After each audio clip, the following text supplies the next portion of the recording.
What's up, everybody? I'm Richard. And I'm Sean.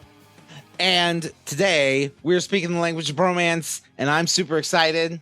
And you know I'm excited because I have my finger out and it's pointed straight up at the air to make a point, because this day is the day that we talk Comic-Con. Yes, this is the 7th time we've done this, Richard. And like we always say, San Diego Comic-Con may be over, even though it was San Diego Comic-Con from home this year. It is not over until we get into Hall LOB, and that is where we're at right now. We showed up, we got in, we had to break in. This is Zoom Room LOB. Hall Zoom LOB. Yeah. But I'm excited to talk about this. We're doing something a little bit different, and what's going to be a little bit different on this year, Richard? Okay. So first, I'm gonna throw Comic-Con a little shade here. I'm gonna throw a critique their way, because we'll go into the quote unquote news that came out of Comic-Con, and that's all fine and good. But here's the criticism I have. So obviously this year, due to unforeseen terrible circumstances, San Diego did not hold Comic-Con at the convention center this year. And it was sad. And everybody was very sad. But as a way to get around it, Comic-Con decided to do this thing called Comic-Con at home, where, people that had panels, you could still do the panels, and those would be in Zoom rooms. And you'd have, and they'd record all these conversations that happened at panels, and they would put all this stuff up on YouTube. And I think they also streamed a little bit on Twitch. They put all this stuff out there, and it was all free. So Sean, for people that have never ever been to Comic-Con in their entire life, and they have no idea what it's all about, they finally got to go from the comfort of their living room, or from the comfort of, the soft glow of a monitor. Yeah, and everybody lined up for this, right, Richard? Because the advertising was on point. They told you exactly where to go.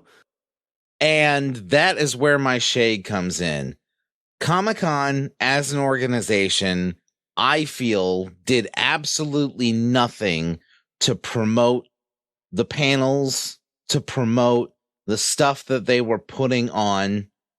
Like I said, they were putting it on completely free. I don't know what the motivation behind that was. I don't know why, but there was nothing.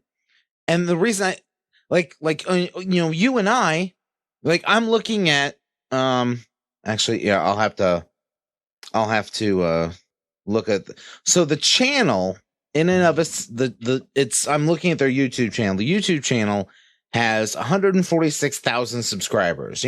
Sounds like a lot. I mean, obviously not bad. The average views on all these panels, all this amazing information and all these amazing conversations, average views are around 1,000 to 2,000. Which you would think something like that, there'd be a lot more. You would think there'd be a lot more. Yeah, I think the failure from them was, because I know they talked about doing Comic-Con from home, and I was excited about that, because you're like, hey, I get to go. I mean, I don't get to go, but I get to, I get to see everything as it's going on. Yeah, I know, like PaizoCon, they did that, and other things have kind of done more of the con at home, but when I went to the website, there was nothing about this being on Yahoo or Twitch with the easy click of a button. It was all you had to register and sign up, and it was 2 clicks to get in. And at that point, I'm like, are they charging for this? Are they not charging for this? I'll check it out later. And then I forgot all about it. And honestly, most people didn't even know about it. Yeah. I mean, unless you went to the website, which I only went to basically kind of line up when we do this show, because we do it every year. So I try to plan it out where it falls in the calendar. They didn't know, most people, I think, don't know that it went on. I think a lot of people didn't know that there was a YouTube channel for it. I think a lot of people didn't know that all this stuff was free and they were going to put it up there and you can watch it. Yeah, the cynical side of me, I wonder if this is a way, because I think a lot of people have asked for, like, why don't they have, like, a virtual ticket? Something that you could go and watch these panels and stuff in real time. Mm-hmm. And I wonder if this was kind of their way to be like, oh, well, we'd love to do a panel, but look at these videos. It's only 1,000 views, so why would we invest all that technology if no one's going to do it? See, but that sounds so stupid to me, because like you could you monetize all these videos and then you advertise it just like you would any convention. I think Comic-Con in that respect has gotten kind of lazy, in the sense that, like, well, we're San Diego Comic-Con, you know, we have 25,000 attendees every year, or we have, 25,000 attendees to start. It's usually more. Well, between the 4 days. And it could have been a situation that they just kind of got caught with their pants down and it took all their effort just to get into it, and then they're like, oh, maybe we should do more than just advertise on our site. Yeah, I don't 100% buy that though, because they canceled the in-person event in May. I mean, technically this year too, they didn't make any money off of it. Well, that's why I'm saying, like, you monetize all these videos, like there's a sizable amount of videos here. Oh yeah. I mean, if they did like a virtual ticket for, like, I'd probably say $50 a year, I'd probably do that. And I'd probably only to watch some of the stuff, but especially if you got to see like sneak peek stuff and like Hall H stuff. Because all that stuff comes out anyway, but if you had easier access and better quality, it's just like the whole like trailer stuff. Like I think that was one thing we talked about a couple of years back, where they wouldn't want to do that because they have secret trailers they want to show, and it's like, well, I mean, that stuff leaks anyway. Yeah, either just before or just after. Yeah, so you make it to like, I don't care how many phones you take away in that convention hall. Yeah, somebody's getting it, but yeah, I mean, you told me about this on Monday. Or Monday or Tuesday after. Actually, no, it was Wednesday, wasn't it? So 3 days after the con ended. Yeah. And so we spent a couple extra days to watch a few. I got through 2 cool panels, which I would have never seen if you didn't tell me about this.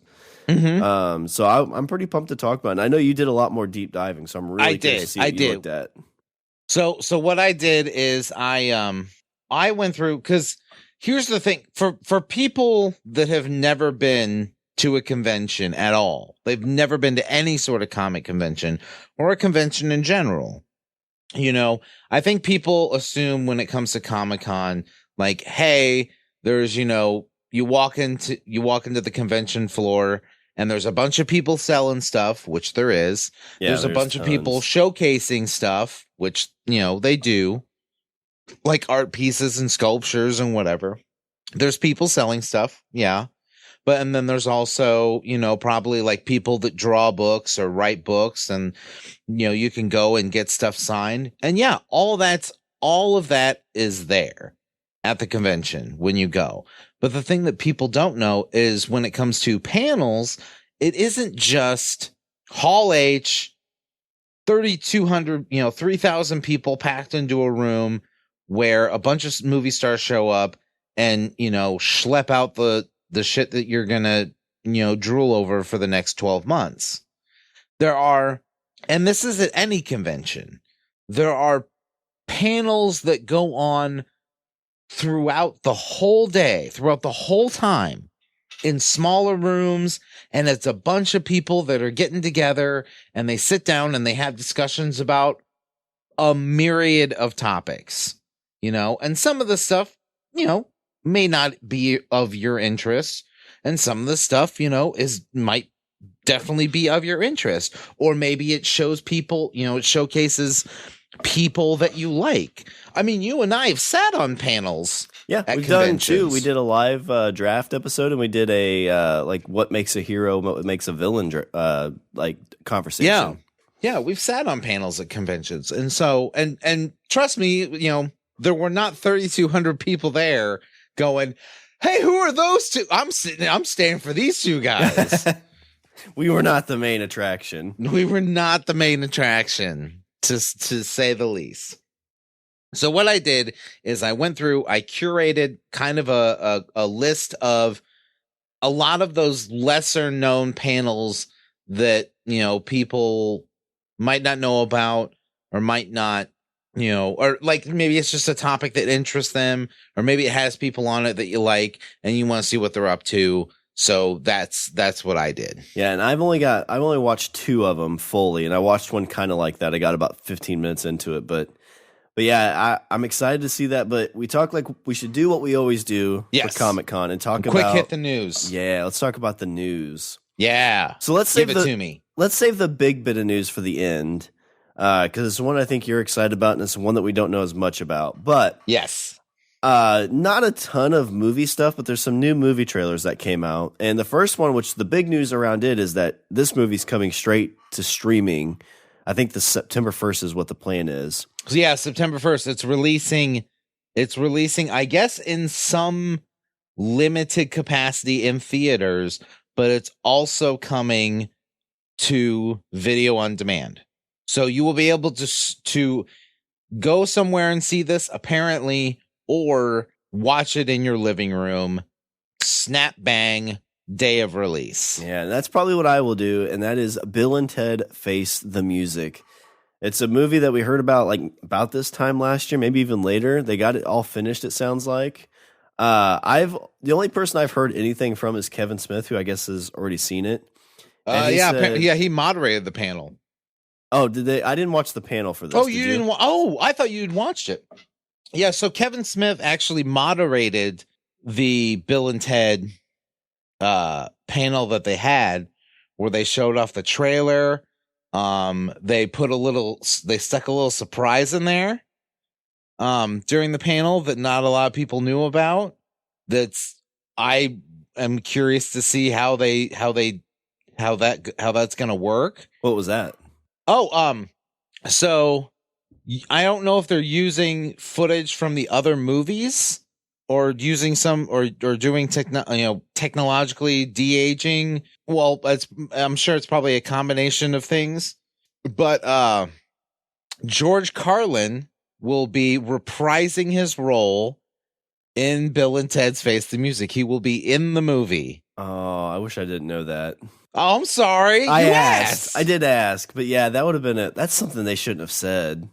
Like, that's something you keep close to the chest. Because, I mean, yeah, that's one of those, like, the only thing I can think of recently would have been, like, Walking Dead. The character that played Herschel.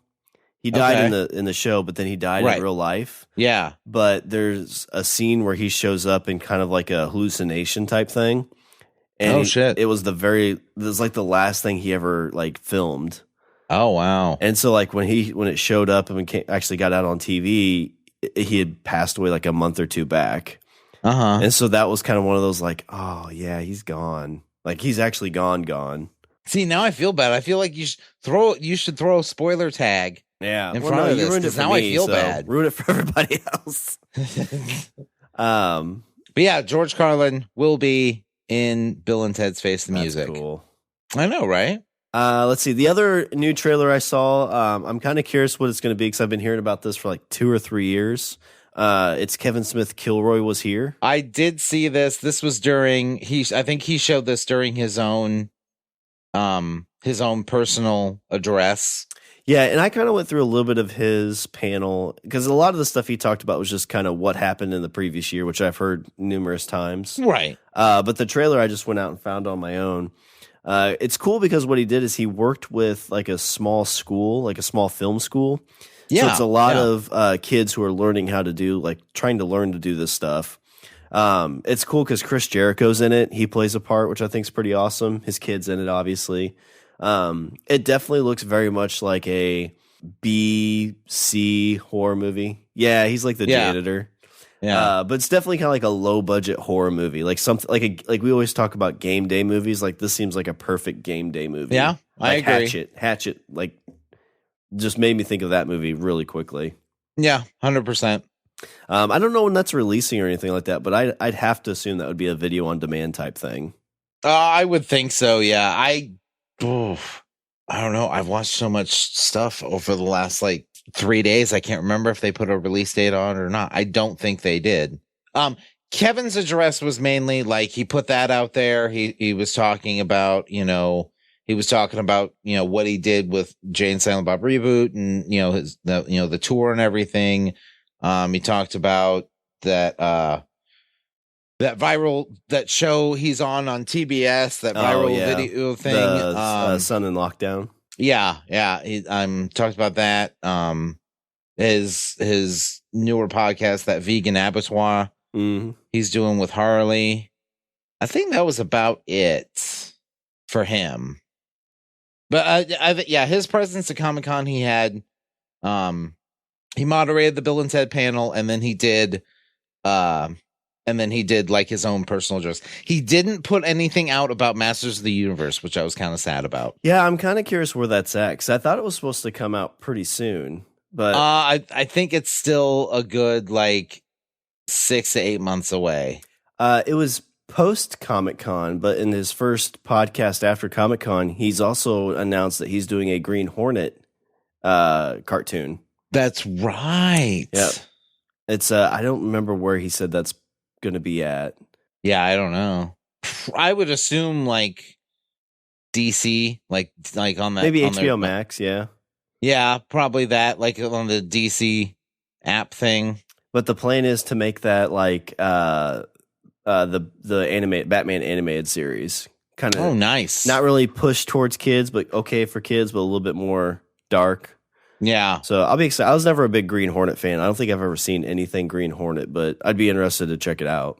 I mean, there's the obvious crossover that he had with Batman. Yeah, I might have seen that, but you don't remember watching the old Batman 66 with the Green Hornet? I did, but I don't remember him in Green Hornet. But I was really big into Bruce Lee at a long time ago, and so I kind of went ham on Green Hornet for a hot minute.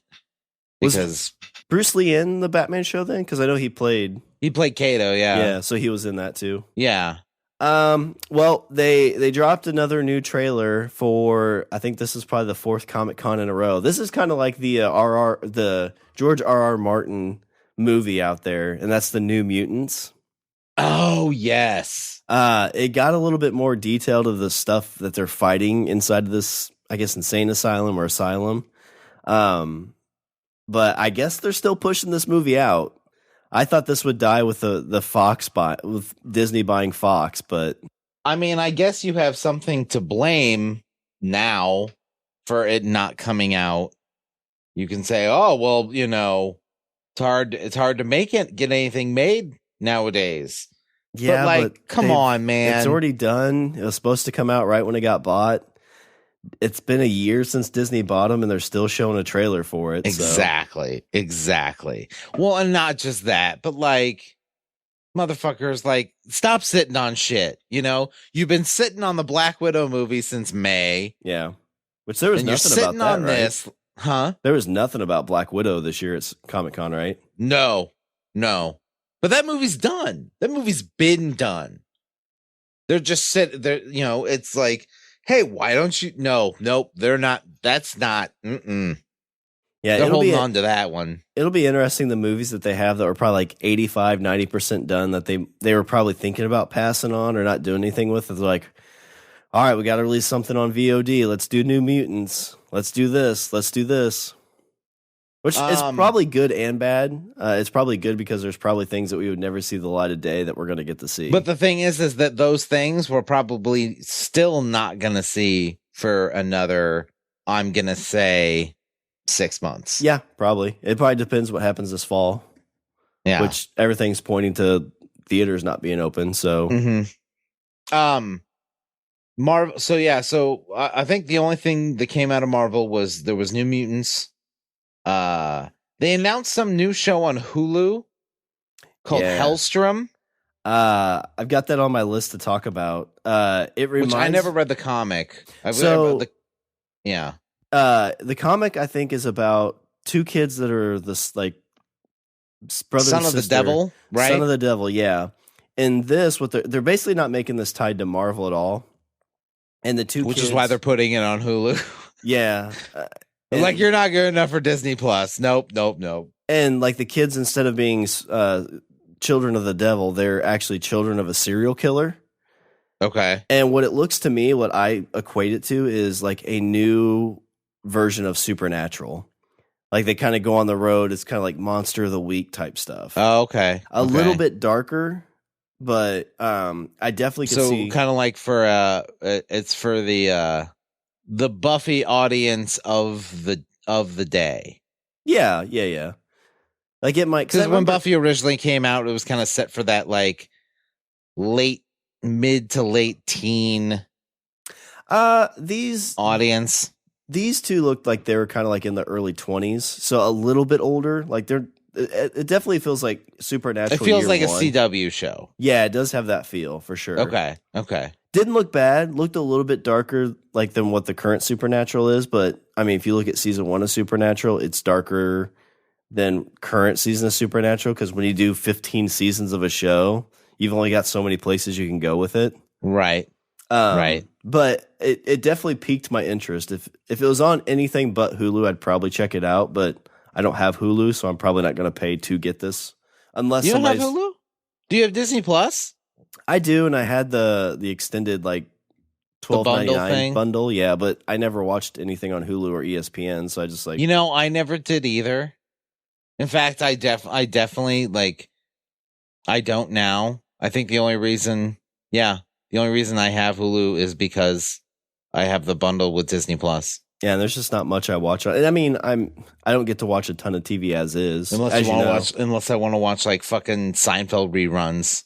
Although, the one thing I did watch on Hulu, which is not going on right now, is What We Do in the Shadows, which they had a panel where they announced a season 3.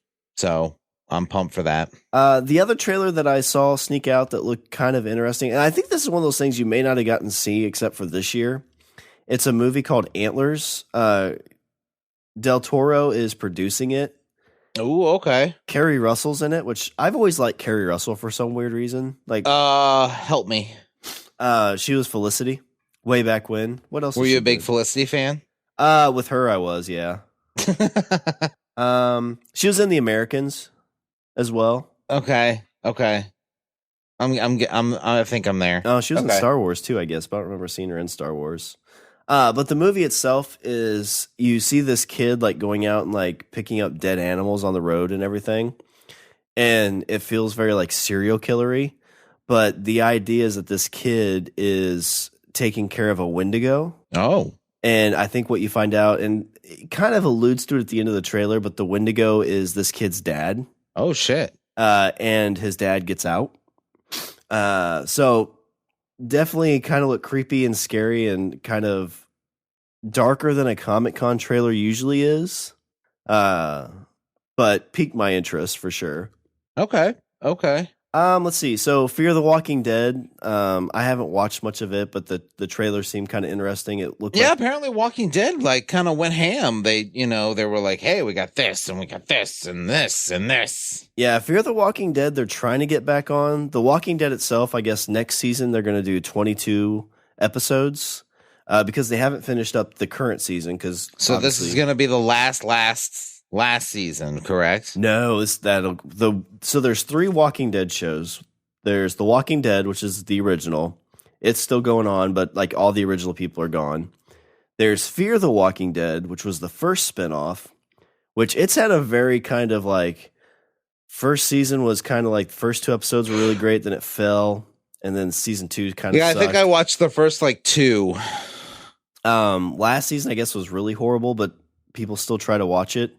And in this season, the cool thing is in the trailer, it looked like there was this dude that was like an assassin, and he was going around and finding people that people were paying to get killed. And what he would do is he'd cut off their head and put them in a box. So he'd take their zombified head to somebody. Okay. It's kind of cool. But the new one that's coming out this year is called Walking Dead World Beyond.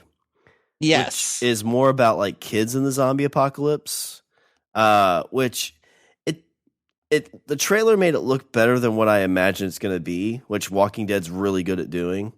But I really had a very like Stand By Me, want to see a dead body feel. All right. That's going to be every episode. It's like, oh, look, there's zombies. Oh, no, we might be in trouble. Oh, we just squeaked by. See you next week. I worry it's going to be a lot of like, kids like be like, well, we can make it because we're strong. It's like, well, I mean, you're like 12. Like, you probably need an adult. Like, this isn't going to the store. Yeah. Where the one thing you have to worry about is like, hey, a guy shows up with a van and free candy. You don't get in. Yeah. This is like, hey, you're in a dark grocery store and there's a bunch of zombies. I haven't heard too much mention, though. The other thing with Walking Dead is that they're doing those movies with Rick Grimes. Yes, and I heard that they're kind of slowly starting to put that together. Yeah, it was supposed to be, I think like 2 years ago is when all that was set up. So Walking Dead feels like to me like it's definitely AMC's cash cow. And I worry just at some point it's just like gonna like super crash. Like it's kind of like keeping its balance, but all of a sudden it's just gonna be like, hey, here comes the Rick Grimes movie, and everybody's gonna be like, yeah, done. There's only 2 other trailers that I found interesting. I'll start with the funny one first. It's Simon Pegg and Frost. It's a show called Truth Seekers. Yes, it's like a ghost hunters thing. Yeah, right? It's kind of like they're like paranormal investigators. And what got me giggling is Frost is like talking to this guy. He's like, well, should we be worried that there's ghosts? He's like, hey, I've been a paranormal investigator for 20 years. I'll take it from here. You see him open like a dumb waiter and look down. And he goes, hello, ghosts. Made me giggle. But it's I don't remember what streaming service it's on, but one of those that like I could see watching like 4 or 5 episodes and then picking up, the other ones here or there. Yeah. The one that's got me really excited is I think Jordan Peele is the one that's producing this, and it's Lovecraft County. Yes, this one's going to be on HBO. Yeah, it's I don't really know a ton about it, how much it's going into like the Lovecraftian lore.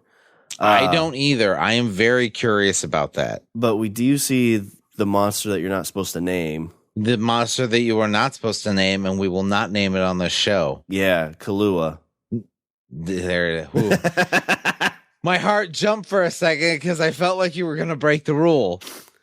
Yeah, Calico. Yep. Kombucha. But it seems like it takes place kind of like in the 40s and 50s. So I'm kind of guessing it might have some kind of feel for that time, but it seems interesting to me for sure. Yes, that one I'm behind 100%. You got, I think you're right. I think it's done by Jordan Peele's production company. It's HBO, which aside from they don't know how to end a show, but they start strong and then they do okay. Honestly, the last show I can think of on HBO that was good from start to finish was Watchmen. Yeah, and but that's only one season. Like they're not going to. That was only one season. Yeah, and what makes me so Jordan Peele, I think's good at ending things. Other producers on this is J.J. Abrams, and I have a long-standing kind of like J.J. Abrams can come up with a really, really, really, really, really good idea, but sucks at finishing it. Yeah. Lost, for example, a couple other things that I've seen him do. Didn't HBO give J.J. Abrams basically didn't they just back a truckload of cash up to J.J. Abrams, and they're like, just make shit. And really, it's like at this point too, he's producing it, so he's really just going out and finding other people's good ideas and be like, "Hey, you make that and put my name on it." It's like it's like the cool jock in high school at the group project. Yeah, JJ just shows up at the end, puts his name on it, gets an A. Yes, but at the same time, it's J.J. Abrams, and I feel like he's at the point where he can do that. Oh yeah, I mean, I think that's the goal in Hollywood. If you don't want to keep producing Steven Spielberg kind of thing, you just want to be I bear him no ill will for the It's like Jordan Peele's the next hot thing. Hey, I've got a blank check. Why don't you just make some stuff? Yeah, just make stuff, and then if people are like, well, I don't know if you should make this show, then just say my name. Just be like, well, J.J. Abrams thinks I should. And then they're like, wait, what? It's not as bad, but it feels borderline Christopher Nolan to me, where they're like, Christopher Nolan's brand new space movie. Everyone's gonna jizz in their pants. I would argue that I think J.J. Abrams is the Chris Nolan of when it comes to television. Not as bad. Like if I see J.J. Abrams on it, I can at least still enjoy what I'm watching. Most of the times whenever it says Chris Nolan or Christopher Nolan, whatever he goes by, I usually like don't enjoy it. Yeah, but no matter what, okay, you see Chris Nolan and you know that it's going to look pretty. No matter what, you're like, I'm probably not going to understand a single second of this, but it's going to look amazing. Yeah, and J.J. Abrams, you're like, at the beginning of this, I'm going to be really, really intrigued. And then it's going to get to episode 9 and 10. I'll be like, how are they going to end this? And then I'm going to be blinded by a lens flare. Well, the last thing for news that I have, Richard, I think you would be excited about this. I sent it to you the very moment I saw it. And our favorite channel is this happened, back. I think, at the start of the weekend, didn't it? I'm pretty sure, yeah. It was very much like this was like on Friday. Didn't they? Maybe, yeah. It was early in the con.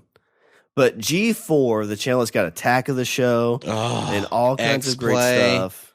So many good shows. Basically, so I feel like I've talked about. I know that I've talked about the channel before, but the impact I feel that G4 had on geek culture's, extremely profound. Like, names like Adam Sessler, Morgan Webb, Kevin Pereira, Olivia Munn, Felicia Day, wasn't she big on there? Felicia Day was on. Well, no, you're thinking of Geek and Sundry. Oh yeah. Jeff Keighley, who now heads up the Game Awards. He heads up the Game Awards, and also this summer he's been doing what he calls the Summer Game Fest, where basically like he helps facilitate showcases of games throughout, and he's been doing it since I think the beginning of June. And that's all Jeff Keighley. And Jeff Keighley got his start on G4. But G4 had so many great shows. They had an entire show where all they did was play cinematics from video games. Well, I mean, it's really kind of like almost like Twitch before Twitch to an extent.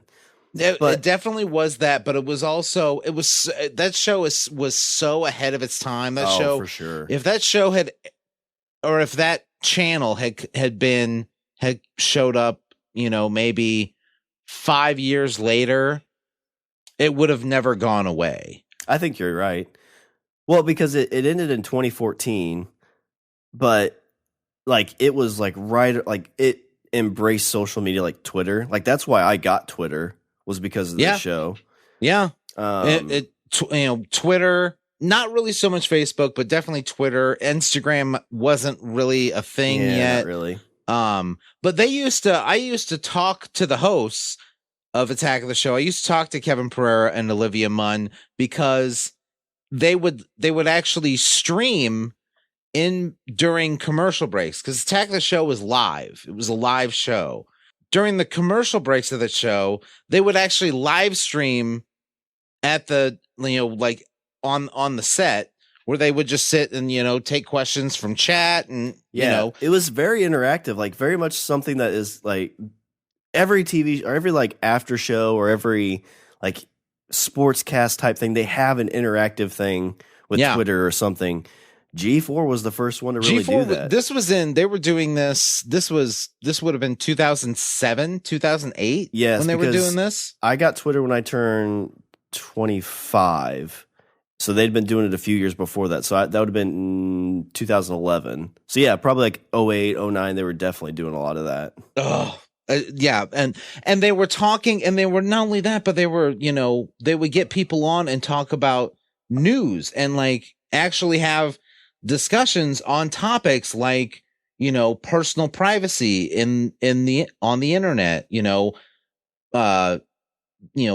agency of data, like, should you things like data privacy. And, they would talk to people from like the Electronic Frontier Foundation and, like all these, all the impacts that technology has had on society when it comes to like personal data, government surveillance, all these topics were being talked about on a channel geared towards, 20 to 20, 18 to 24-year-olds. People go, why are you so well versed on, electronic data privacy? Yeah, because I watched this show that like was talking about it, 10 years before people were like, maybe this is a problem. So apparently, if you go to G4's website, there's a game of Pong, and when you win, you can sign up for a mailing list. Oh, that I did not know. I did know that Blair Herter, who was on Attack of the Show, he was on Attack of the Show for a stint, and he was also on X-Play. Blair Herter is apparently heading talent development, or I can't remember what his official title is, but he's now working for this new incarnation of G4. He did an AMA on Reddit today and didn't really give a lot of vague answers, a lot of dodgy answers on things. I'm sure he's not allowed to talk about a lot of stuff. Yeah. But, give us something. Well, because we don't know, is this going to be on like traditional TV? Is this going to be a is this going to be channel? On TV? Because originally G4, at the time, G4 was owned by Comcast.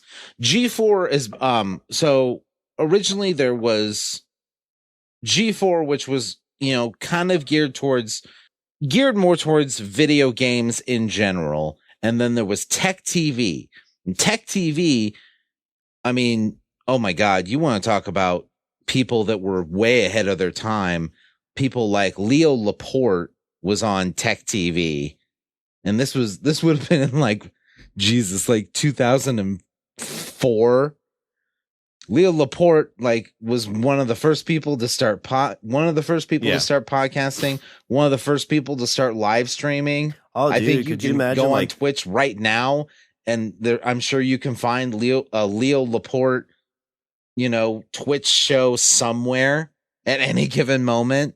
Yeah, could you imagine G4 podcasting too? Because they would have been at the forefront of that. They would have been. I think they started releasing some stuff as podcasts. I think they started doing some podcasting. Kevin Rose. So the original Attack of the Show, Kevin Rose was one of the original hosts of Attack of the Show when it wasn't even called Attack of the Show back then. It was called oh God, I don't even remember. Kevin Rose left Attack of the Show to start a website called Dig. Kevin Rose is the founder or the co-founder of dig.com, which was, I would say, the precursor to Reddit. Oh, okay. Where basically like stories got posted, stories got upvoted, things with the most upvotes you saw at the top of the page, and it went down. Oh, nice. Yeah. But yeah. So yeah, Kevin Rose, and then I think he sold Dig for like $10 million or some nonsense. But yeah, I'm pumped for that to come back. I hope it's in a form that's more easily digested than like traditional TV. Mm-hmm. Because I completely agree. I don't want to hope that this is on like my satellite package or something like that, or I have to get an extra tier. But yeah, I could see this being very successful, like on Netflix or Hulu or Amazon. Honestly, I'd be perfectly fine if you just, put some stuff on YouTube, do a Twitch channel, and then, some sort of, I don't know how well it would work in streaming when it comes to something like Netflix. To me, Netflix doesn't feel like it's a good vehicle for doing like, a current events kind of thing. Yeah, they did. It was basically the old Web Soup with the guy from Community, He was doing a weekly show on there, and yeah, it definitely isn't like your habit to go and watch something weekly. So if they had like a specific channel, that might be their way to dip their foot into it. But yeah, it does seem like Twitch would be like when we talked to Lane, like we talked about, like he's got kind of a weekly TV like channel essentially. Yeah. Where he has specific shows that he does. That's exactly what G4 could do, and if it's free and they can build ads off of it. And that's the other thing. You talk to anybody when it comes to like the old guard of YouTube and or Twitch, and you say, and they're like, what made you want to start streaming? And a lot of them are like, oh, I watched these shows on G4. Yeah. And I was like, hey, that looks cool. Yeah. Like, I want to do something. I didn't know you could make content based on gaming space. Yeah. Well, really, with them leaving, they kind of opened up that space for everybody else. Right. Right. The one thing, this is a podcast that comes out in the future for us, but we did a Truth or Drink episode. Yeah. And one of the questions was, what would you bring back from being discontinued? And like after they released this, I was like, oh my gosh, like I'm surprised Rich didn't think of G4. That's a good point. That's all. It's always and forever in my heart. But I love that show. Yeah, but that's all. I love that channel. Not just Attack of the Show and X Play, but like I said, like there was Cinematech. There was there used to be this show called Arena, which was just like esports stuff. It was just like, I think at the time they would play like Quake and shit like that, because that's how old these shows were. Yeah, there was Arena. There were top 10 lists by oh god, what was her name? Did they do Kristen Adams? Was that the first place like the American Ninja Warrior was on?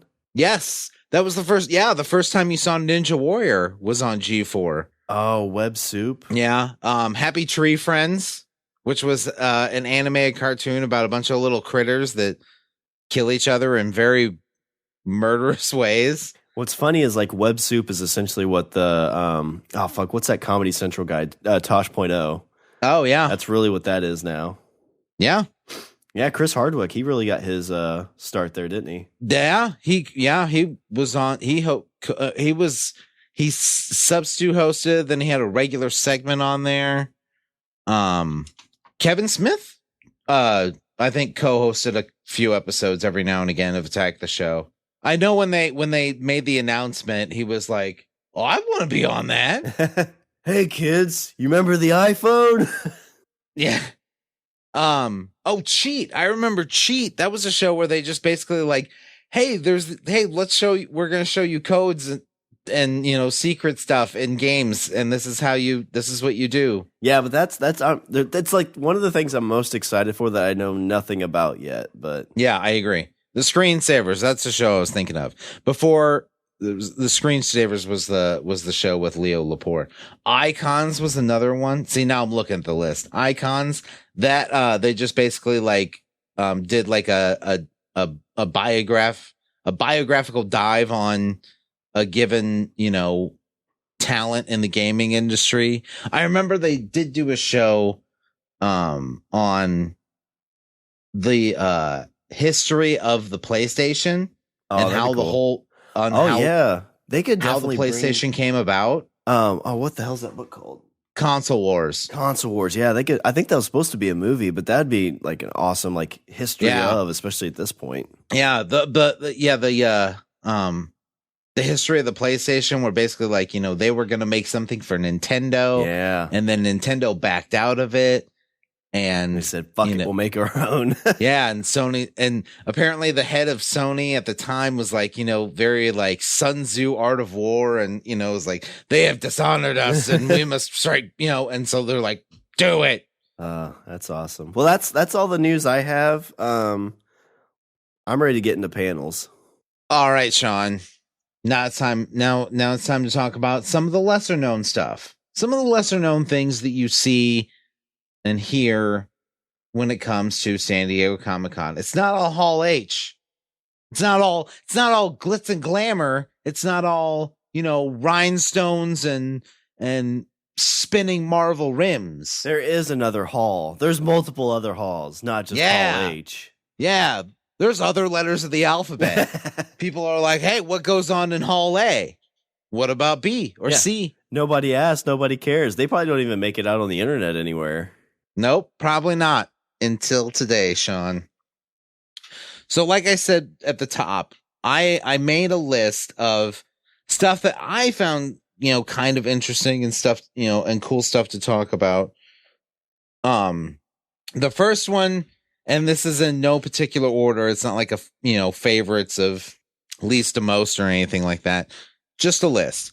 One I saw was the Indie Filmmaker Survival Guide. Oh. And so this was a panel. It was hosted by Chris Gore. And we were just talking about G4. Chris Gore used to have a segment on Attack of the Show called DV Doomsday, where he would show upcoming DVDs and indie films and indie DVDs that were, getting released for that week. And hey, you should go check these out. He also ran a website called Film Threat, which people say was like a huge boon for the indie film industry. That's funny. And like, so it's not DVD, or it's not like Blu-rays even. That's how old it was. Yeah. Like some people are like, you ask them, they're like, hey, you want to go watch a DVD? They're like, what the fuck's a DVD? We're almost getting to the point too where you're like, hey, you want to watch a Blu-ray? Like, what the fuck's a Blu-ray? Yeah. Like, what about HD DVD? I got some of those. Let me plug in my separate HD DVD player into my Xbox 360. So Chris Gore hosted a panel called the Indie Filmmaker Survival Guide, and it was basically him with a group of 3 filmmakers. One of them, I believe, is in the development with the development team of Lionsgate, and then a couple other indie filmmakers. Which honestly, I watched so many panels, I cannot remember a lot of names at this point. But they were basically talking about, not only how does film survive in the time of COVID, but also how does indie filmmaking, how are you going to be able to make an indie film, let alone any film, with a pandemic going on? Oh, I thought it was going to be something different. So their focus was kind of on the pandemic.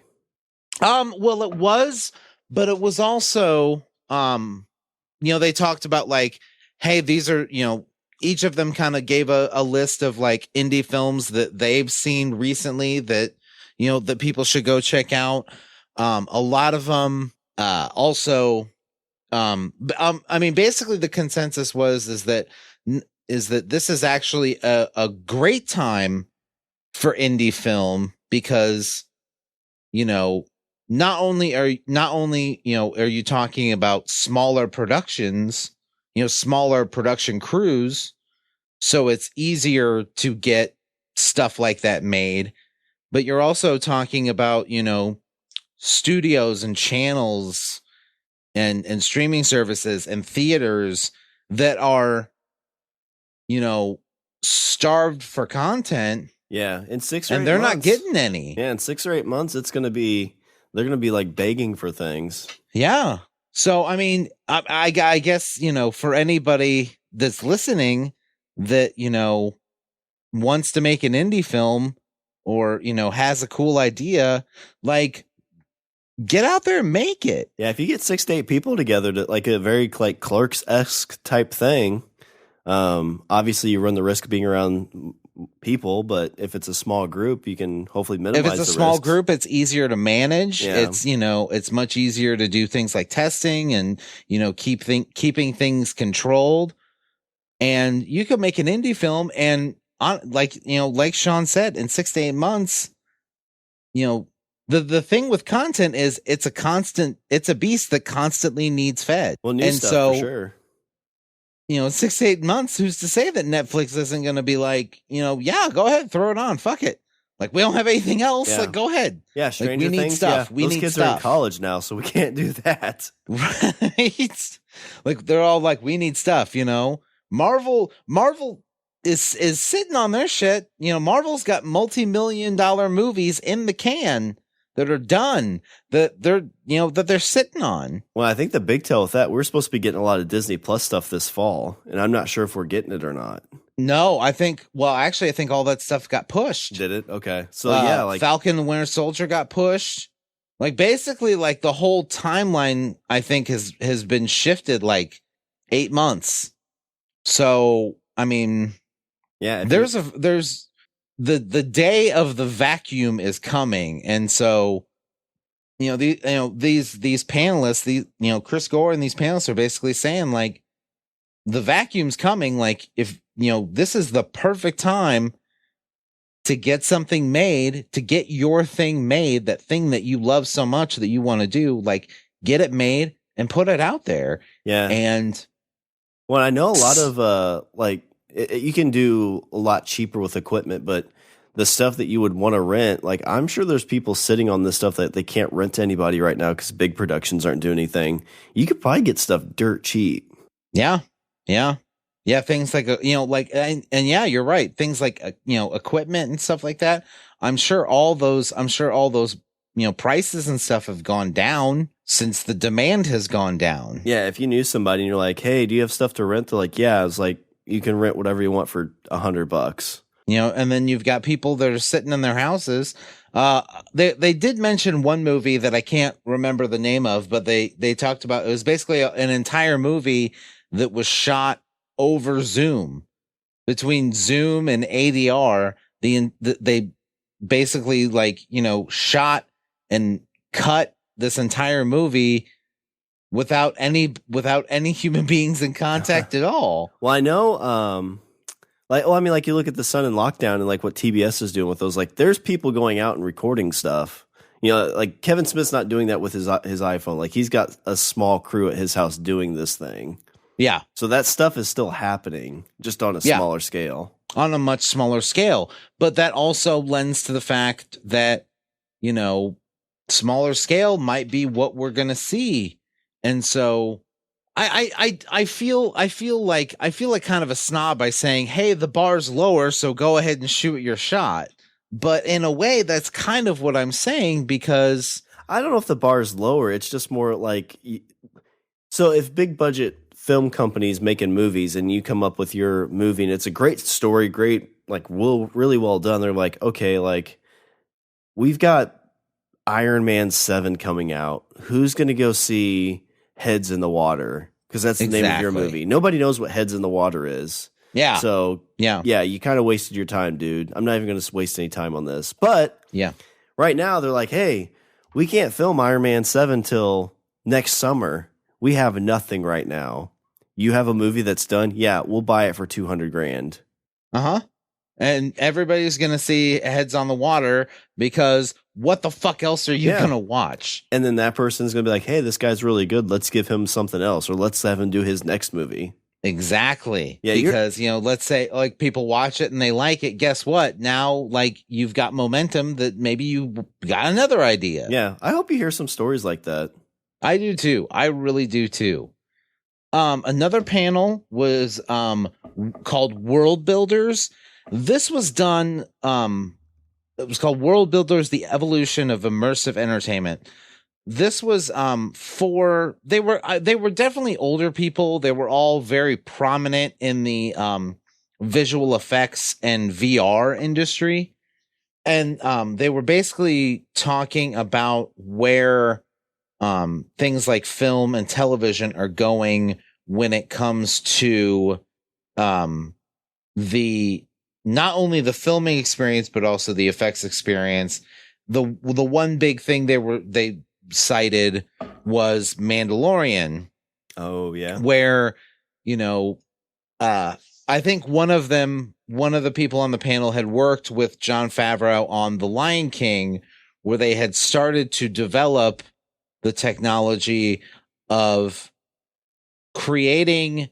Basically what they do is they use video game technology to create a virtual environment, because, with video game technology, with things like the Unreal Engine, you can render really, really good looking images that look lifelike.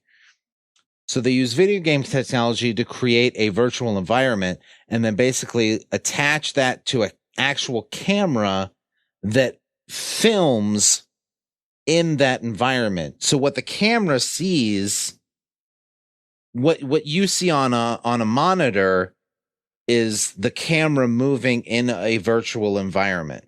Yeah.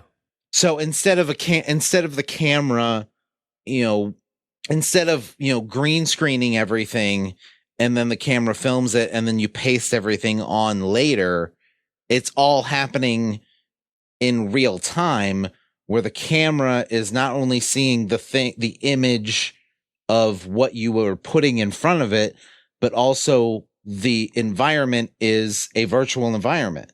And, they basically taking that a step further when you go into The Mandalorian and they talk about the volume where it's this giant wall of fucking screens that you're able to put actors in and then shoot. So the camera thinks that it's in wherever it's in the environment that whatever environment you're creating. It's like a fully immersive acting. It's fucking unreal. It's fucking unreal. I think that's where you talk about like some of the stuff where, we talk about like de-aging process and like how are they going to incorporate this new technology with that? Yeah. Yeah. Yeah, I thought that, but basically they were talking about about that kind of stuff and other places it's going to go. What other applications can you use that for? Can you use it in like an educational aspect and other stuff like that? Another panel.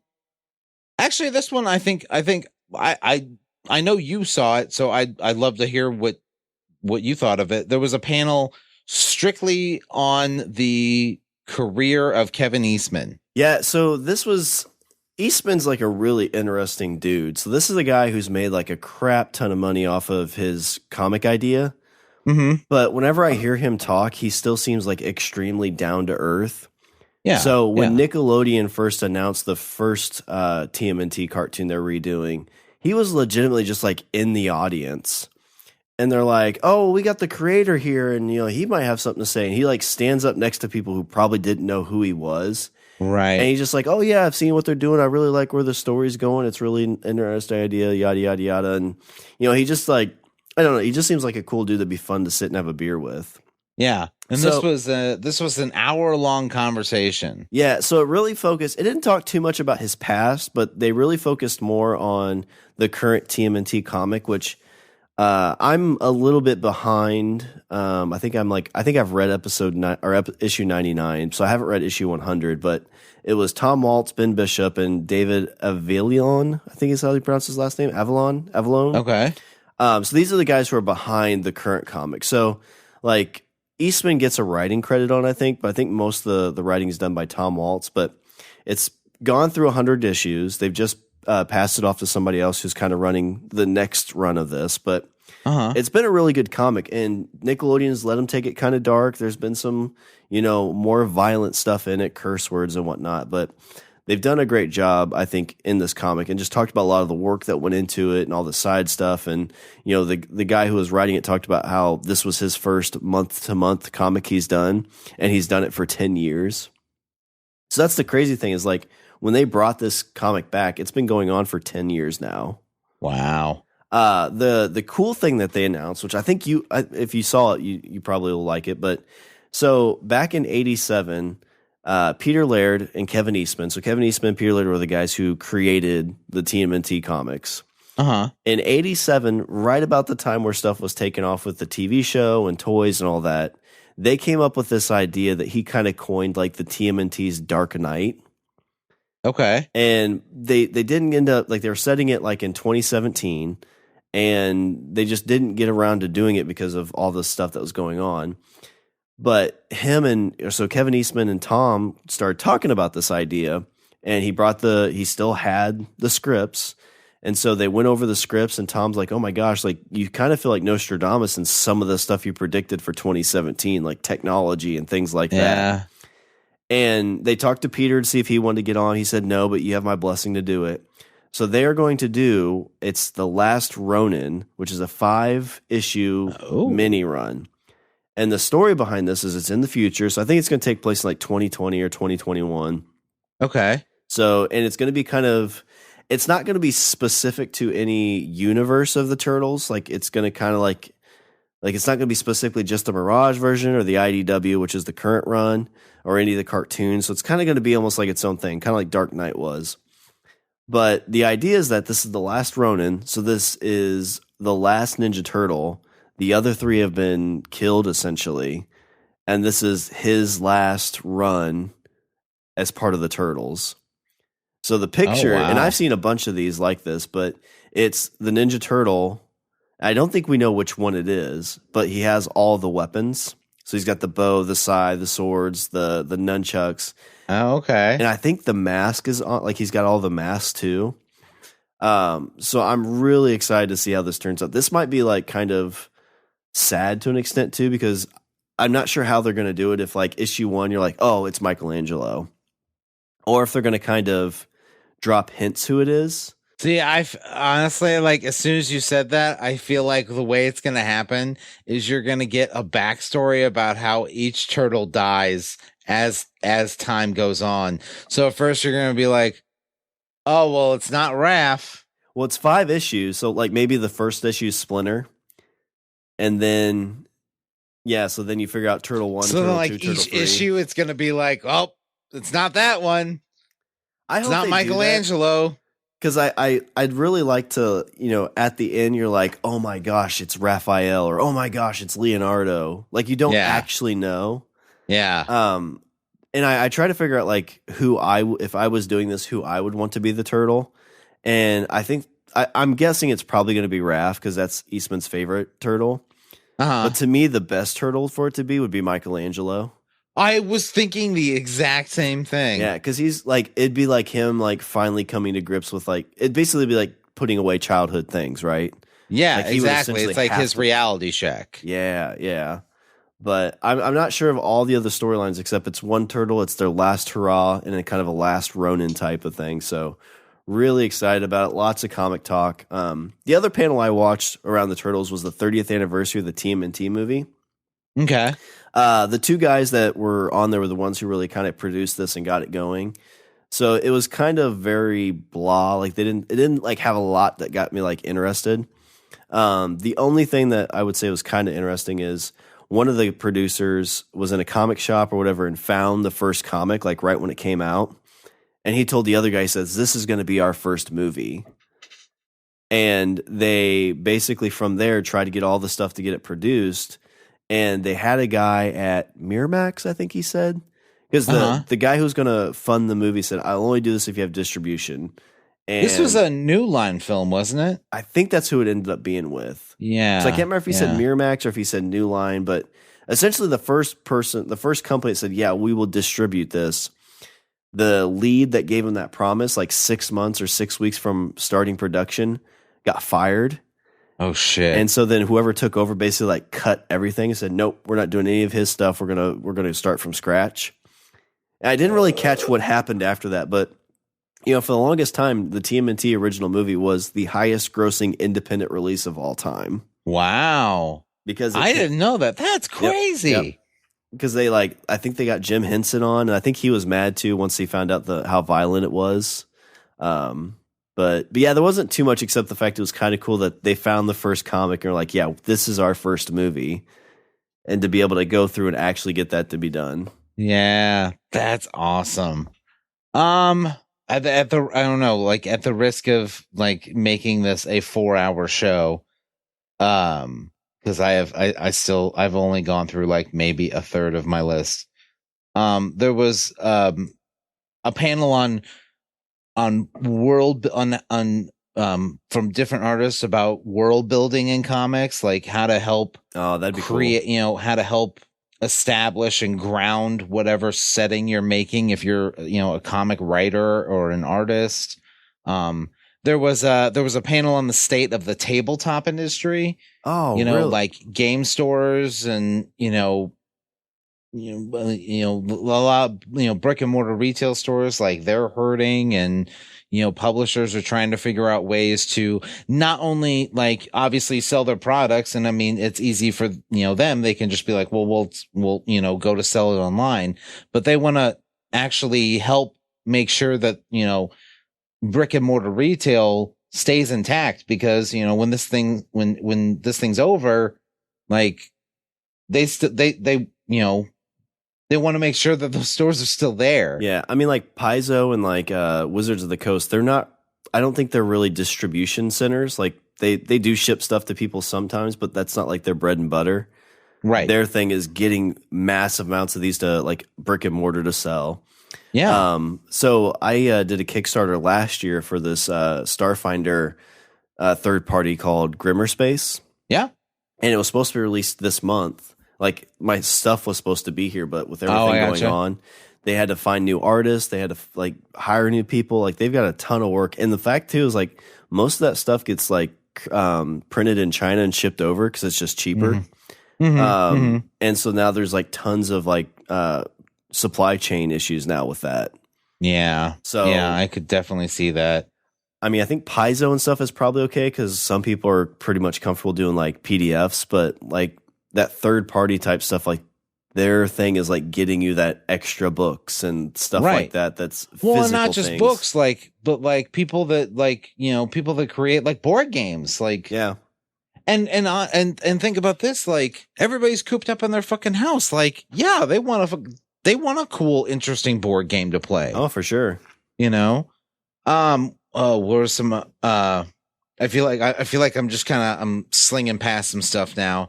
They did a 15th anniversary reunion for the movie Constantine. Ooh. Did you know that movie is 15 years old? It feels older, if I had to be honest.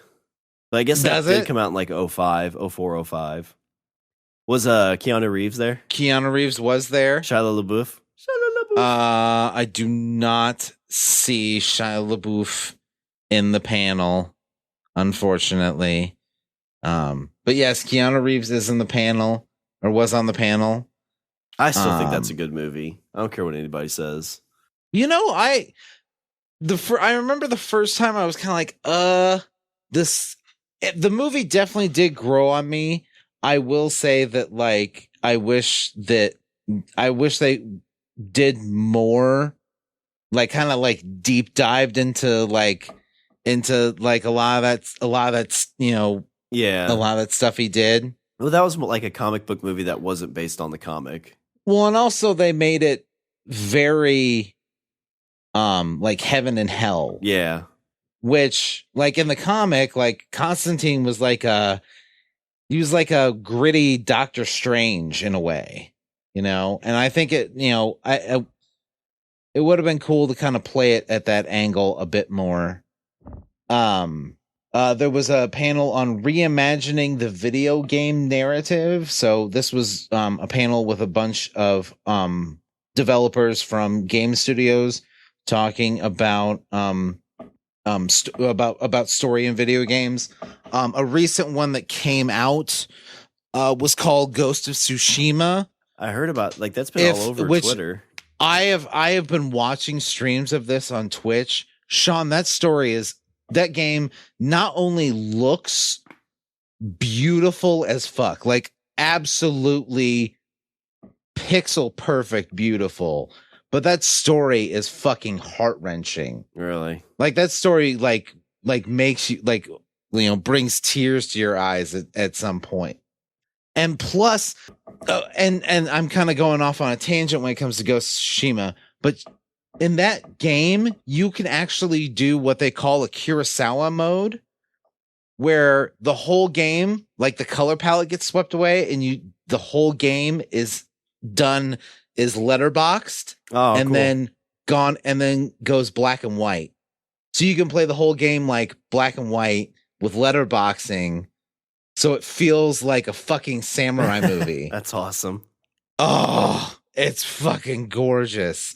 And even though the color palette's gone, like you do like these standoff battles where you just, you're sitting there and you got your hand on your sword and you're just waiting and waiting. And as soon as the person makes a move, then you just one stroke, and I haven't played it, but I've watched enough streams of it to say that it looks amazing.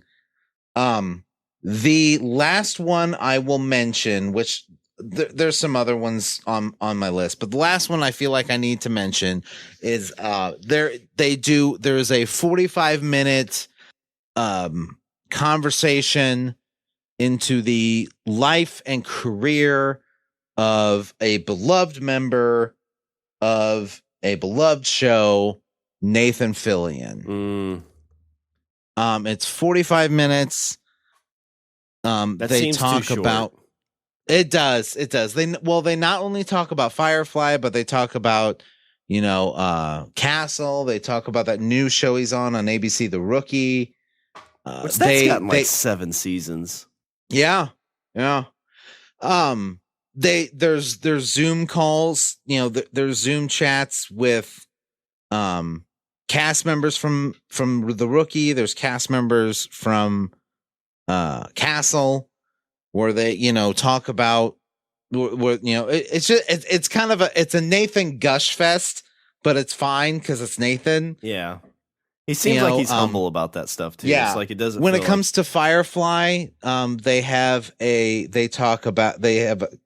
conversation where the guy that's hosting it, I believe, is a producer on that show, The Rookie. So it's one of the executive producers of The Rookie. It's Nathan, and then they bring Gina Torres, who played Zoe. Oh, cool. From Firefly. So she's on there for a bit. There's Alan Tudyk's on there. And Alec Tudyk comes in and they chit chat for a bit. Josh shows up and they talk with him for a bit. It's definitely, if you're a Firefly fan, you should definitely check it out. Or if you're just a fan of Nathan Fillion in general, which of course you are. Yeah. But they talk about Firefly and Dr. Horrible and Yeah, that's one that you mentioned. I like instantly perked my ears, and yeah, that's what's great about like a lot of these panels. Like you go to a con and you'll see these like how to and like some of the smaller ones, like you mentioned, like the world building. And I think that's what you get here is like not only can you see things about Nathan Fillion or any of your other favorite people, but you can see the actual creators of these things talking about it in depth, and it's just super interesting and super cool. Like I love hearing about like the comic creators and just seeing like the people behind the curtain kind of thing, giving them their due. You got to watch a 30th anniversary reunion of the first Teenage Mutant Ninja Turtles film. Yeah, with two guys who are like in their 60s at this point. Where the fuck else were you going to see that? Yeah. Not here. Not at my house. Online, though. Comic Book Con at home. I got it. All right. Well, as we are about ready to get kicked out of Hall H, I think they like you to keep it under an hour. But you know what? Hall LOB gets to go a little bit longer. Richard, what are some of your closing thoughts for this year's San Diego Comic-Con Hall LOB? I would say that this year was probably the best and worst con that we've talked about so far. It was, I mean, like we said at the very beginning, like I feel that Comic-Con as an organization should have done so much more to put to advertise this stuff and say, look at all the stuff we have out here and look at, all these conversations we get to have. And then they monetize these videos and make a fuck ton of money off it. I don't care. I'll watch the ads. It's fine. Yeah. Or pay for it. Yeah. So they definitely should have done more on that end. So, and the fact that I had to remind myself that Comic-Con was going on was kind of crappy. Like that made me feel like, the con in and of itself should have done more. Yeah. Also, I feel like, like your big heavy hitters, Marvel, DC, like I feel like they should have kind of stepped up and done more to and kind of maybe presented more. Yeah, that's a good point. We're not living in the most certain time. So, if they would have came up and said, hey, look at all this cool shit we're making, like that would have made me feel good. Yeah, that's a good point. It's 2020. I need a fucking win here. You know what I mean? Yeah. That's good. So in that sense, worst con. Not a lot of, big name news going on. On the other hand, the fact that, all this other stuff that I would never, or that a lot of people would never otherwise get a chance to see, the fact that that stuff is available for anybody and all to come and see, that makes it the best con ever. Hey, look at all this. There's hours and hours and hours of content, and it's all, free for you to watch. Just fire up YouTube and go to town. It's just search Comic-Con on YouTube, and there's a channel, Comic-Con International, and you're off and running, and you can, scroll through and see something you like and watch, 4 people or 3 people talk about something you're really super into for an hour. It's like podcasts. Yeah, well, very much so. Yeah, I wasn't even really watching them. I just had it on in the background. Yeah, I did too. Which, I mean, that's so like if hopefully this isn't the case, but if next year, if the same thing is going on and they can't have it, at least hopefully they're better prepared. But the alternative is everything goes back to normal and they have it. Maybe they'll be more prepared to have something more like this for an online experience. Yeah. Yeah. But all right, well, let me do a little bit of housekeeping as we're getting ready to close up this year's San Diego Comic-Con. Visit our website, we're at languageofbros.com. Follow us on Twitter and Instagram at languageofbro. Email us at bros@languageofbros.com. And make sure to check out our Patreon account. And as always, we'd like to thank our patrons, Wendy and Aaron. You guys are the best. The best. They get the Hall LOB front row seat every year. Every year. And if it was a Zoom call, you guys would be at the top. All right. Was there anything else before I close her out? No, I am talked out. All right. Well, that's all the Bromance we have for this show. I'm Sean. And I'm Richard. Remember, don't be a why. Be a why not. Make an indie film. Ooh, there you go. Oh, they can make one about us. Ooh. Why won't these men shut up? A documentary.